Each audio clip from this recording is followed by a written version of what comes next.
Khalil Ramos at Gabby Garcia, totoo nga ba ikinasal ang dalawa sa taong ito? Alamin sa katotohanan.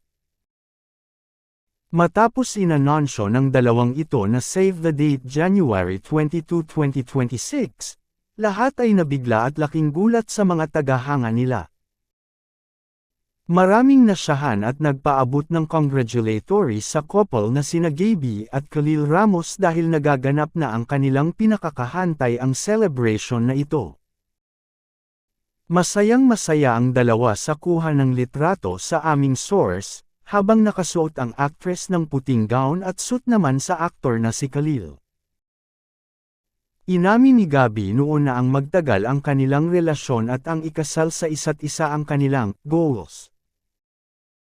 Ikinwento naman ni Khalil na talagang napag-usapan nila ni Gabby na tagalin ang kanilang relationship, para mapanatilihing mas matibay ang kanilang ito. Napakaganda ang naging plot twist ng kanilang MV dahil matapos ang araw na yun, nagulat ang lahat dahil si Ben pa lang yung ikinasal sa kanyang nobya. Congratulations sa inyong dalawa at kay Gabby at Khalil dahil sila na rin ang susunod na ikakasal.